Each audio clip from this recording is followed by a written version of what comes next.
Cette histoire s'intitule « Le journal de mon frère ».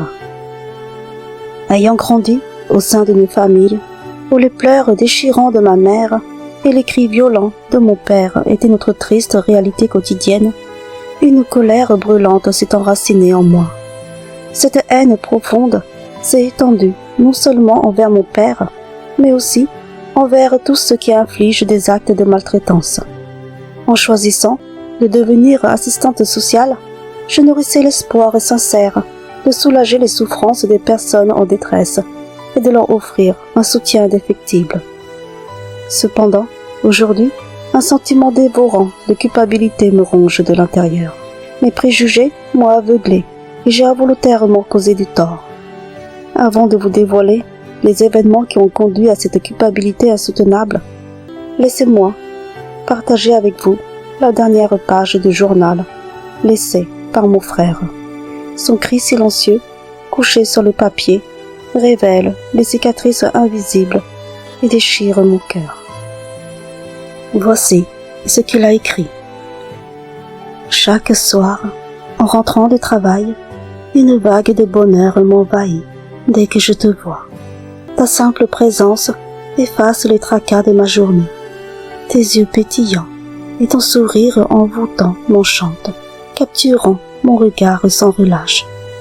À mes yeux, tu es la plus belle, et je me lasse jamais de te contempler.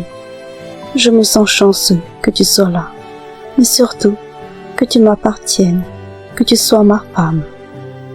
Même maintenant, lorsque je rentre, alors que tu n'es plus là, je ressens toujours ta présence dans chaque recoin de la maison. Je t'imagine me parler et rire. Alors, je te regarde et observe attentivement chacun de tes mouvements, assis, seul, dans cette pièce froide et sombre. Désormais, je vis avec ton fantôme et la vie n'a plus la même saveur. Personne ne peut comprendre la douleur et la profonde tristesse qui m'envahissent. Pour échapper à mes tourments, je me réfugie dans un bar et noie mes peines dans l'alcool.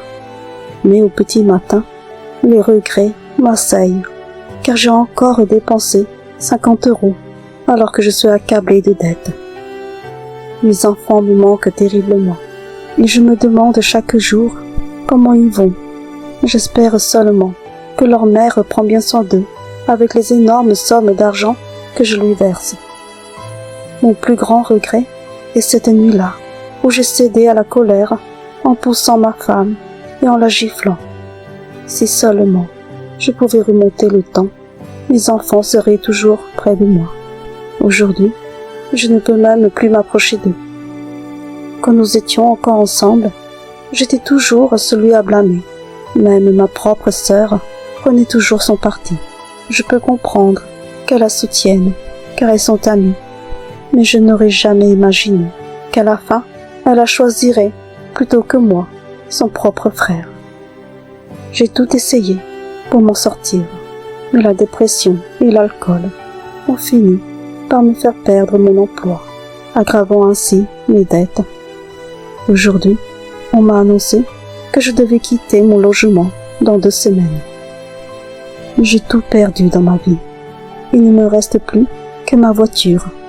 Alors je vais l'emmener avec moi. Nous partirons ensemble. C'est le journal que mon frère Charles a laissé derrière lui avant de mettre fin à sa vie, en précipitant sa voiture dans un ravin. Maintenant, je vais raconter l'histoire.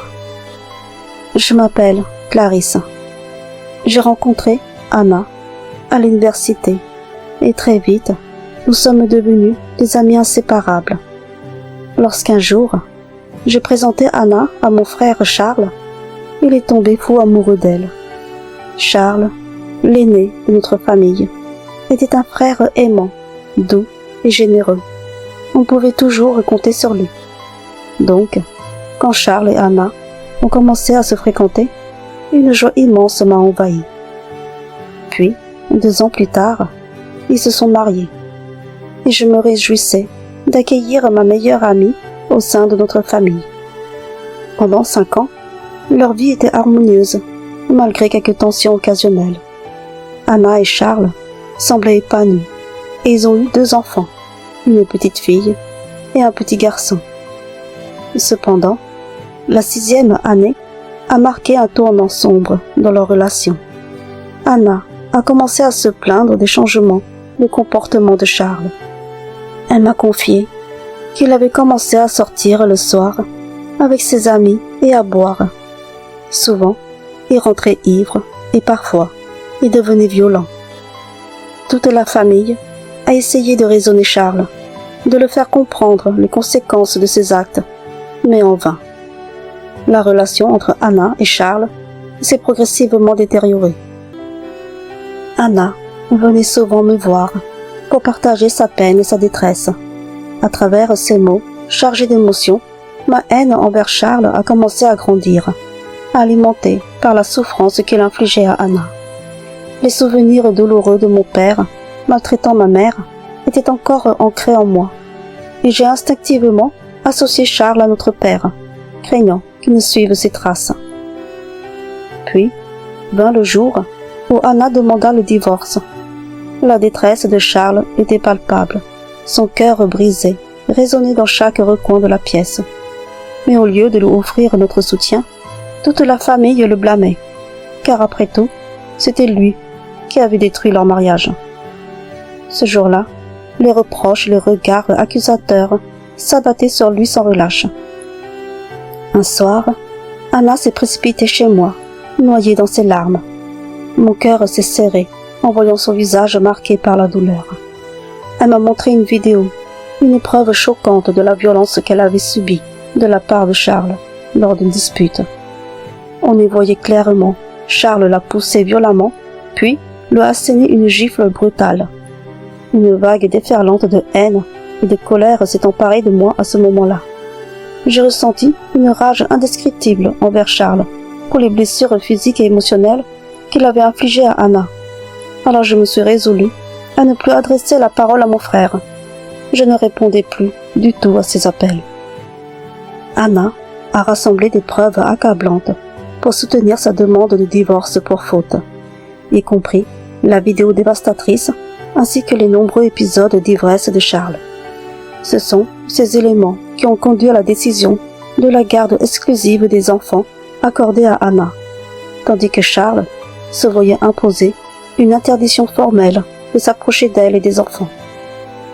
En plus de ces conséquences légales, Charles était également tenu de verser une grosse pension alimentaire étant donné qu'Anna n'avait pas de travail. C'est précisément cette situation financière qui a plongé mon frère dans un cycle d'endettement de plus en plus lourd. Après son divorce, Charles a fait plusieurs tentatives pour me contacter, mais je n'ai jamais voulu lui répondre. Les mois ont passé, marqués par un silence glacial entre nous. Puis, un jour, j'ai appris la nouvelle de son décès. J'ai été submergée par un sentiment profond de chagrin, malgré nos différends et la distance émotionnelle qui nous séparait. Il était toujours mon frère. La douleur de sa perte m'a frappée de plein fouet, noyant mon esprit dans un océan de regrets et de questions sans réponse. Un matin, après les funérailles déchirantes de mon frère, ma mère et moi, nous sommes rendus dans son appartement pour trier ses affaires. L'état déplorable de l'appartement nous a heurtés de plein fouet, avec des bouteilles vides de bière et d'alcool jonchant le sol. Mais c'est dans la chambre de Charles que j'ai fait une découverte bouleversante. Là, posée sur le côté, se trouvait une boîte scellée portant mon nom. Le message énigmatique « Les morts ne parlent pas » était inscrit sur le côté de la boîte. Intriguée et curieuse, j'ai emmené la boîte chez moi. Le soir, j'ai décidé de l'ouvrir. Il y avait le journal de Charles et son téléphone portable, ainsi qu'un petit mot griffonné sur un morceau de papier. Le mot disait « Dans la vie ou dans la mort, je t'aimerai toujours, Anna. » Puis, plus bas, il avait écrit « Je ne pourrai jamais te faire de mal, mon amour. » Son téléphone m'a intrigué aussi. Pourquoi l'avait-il laissé? Mais en le retournant, j'ai découvert un autre petit papier collé à l'arrière, avec le code pour le déverrouiller. La révélation qui m'attendait en débloquant son téléphone m'a laissé sans voix. À l'intérieur se trouvait la vidéo complète de cette fameuse soirée où Charles avait giflé Anna. La vidéo que j'avais vue précédemment, qui montrait Charles la poussant et la giflant, était en réalité juste une petite partie. La vidéo complète racontait une toute autre histoire. En la visionnant, j'ai vu Anna le provoquer, le pousser à bout, tandis que Charles gardait son calme.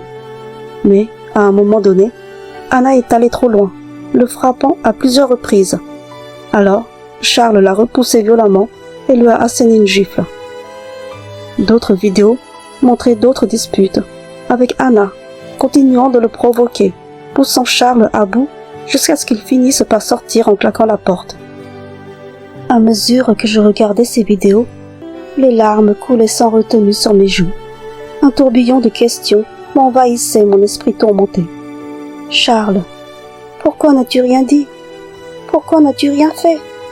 Avec toutes ces preuves, tu aurais pu gagner, prouver la vérité. » La tristesse mêlée à la colère m'envahissait, tandis que je réalisais les souffrances endurées par Charles, les doutes et les tourments qu'il avait gardés en lui.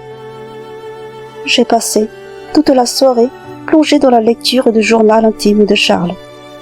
Les émotions m'assaillaient sans répit, la culpabilité s'immisçant dans les moindres recoins de mon être. Comment avais-je pu le juger si sévèrement? Charles était un être cher que je connaissais depuis toujours, avec qui j'avais grandi. Il avait toujours été d'une gentillesse sans égale envers tous, incapable de faire de mal à qui que ce soit. C'était lui qui m'avait soutenu, aidé dans mes études et réconforté dans tous mes moments de tristesse. Comment avais-je pu ignorer tous ces appels téléphoniques? Je m'en voulais énormément. Au cours de la nuit, une question ne cessait de me hanter.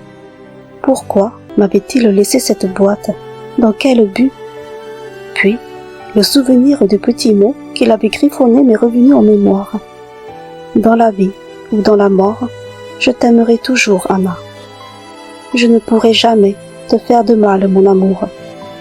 Et le message énigmatique, inscrit sur la boîte, les morts ne parlent pas. Une révélation soudaine m'a éclairé. C'était un message qui m'est destiné, une demande silencieuse pour que je lui rende justice. Charles aimait Anna d'un amour si profond qu'il était incapable de lui faire du mal. Mais moi, je pourrais agir en sa faveur. Le lendemain, animé par un mélange d'émotions, j'ai entrepris de mener mon enquête afin de rassembler le plus de preuves possible. Dans ma quête de vérité, j'ai réussi à retrouver l'ami avec qui Charles passait ses soirées au bar. Celui-ci s'est ouvert à moi, révélant les profondes blessures qui tourmentaient mon frère. D'après son ami, Charles avait commencé à fréquenter assidûment le bar depuis qu'il avait découvert la liaison d'Anna. Les révélations l'avaient dévasté, mais il avait tenté de réparer leur relation. Malheureusement, Anna continuait impitoyablement à le tromper et à l'accabler de reproches incessants. Charles, submergé par la douleur et la trahison, avait trouvé refuge dans l'alcool pour tenter d'oublier ses souffrances insoutenables. La tristesse et la compassion m'envahissaient, me faisant réaliser la complexité des épreuves que mon frère avait traversées. Les regrets m'envahissaient, regrettant de ne pas avoir été là pour lui, de ne pas avoir su lire entre les lignes et comprendre l'ampleur de sa souffrance.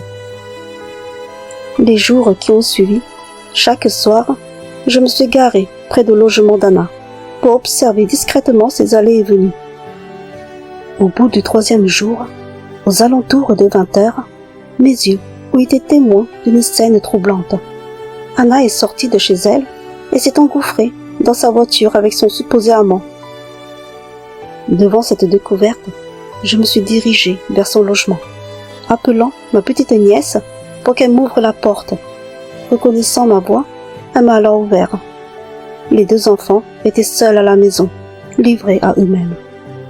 Une vague d'indignation m'a submergée face à cette situation. Comment Anna a-t-elle pu délaisser ainsi ces jeunes enfants sans surveillance? J'étais consterné par l'état de logement. L'insalubrité régnait dans chaque pièce et dans la chambre à coucher, des préservatifs usagés étaient dispersés sur le sol. Résolu à rassembler des preuves, j'ai sorti mon téléphone et j'ai pris des photos. Puis, j'ai interrogé ma nièce, lui demandant si leur mère leur faisait du mal. Elle a alors montré sa main enflée, marquée de traces bleutées. Avec assez de preuves accablantes, j'ai signalé sans tarder la situation aux autorités. Avec les preuves que j'ai présentées, Anna a été condamnée à 2 ans de prison. Ma nièce et mon neveu ont été confiés à leur mamie. Ma mère se consacre à eux avec tendresse et dévouement. Je me suis rendue sur la tombe de mon frère pour lui demander pardon. Charles, j'ai fait tout mon possible pour te rendre justice. J'espère que tu m'as pardonné. Je réalise maintenant à quel point tu as souffert, seul face à la trahison, à la jalousie et à la solitude. Je te supplie de pardonner à ta famille de t'avoir tourné le dos, de ne pas avoir su déceler ta détresse. Tu as toujours été là pour moi, mais je n'ai pas su être là pour toi. Je porte un fardeau immense de culpabilité, et je te demande pardon, mon frère bien-aimé. Où que tu sois à présent, je prie que tu aies enfin trouvé la paix, et que tes souffrances se soient apaisées. Tu resteras, à jamais, gravé dans mon cœur et dans ma mémoire. Je ne t'oublierai jamais.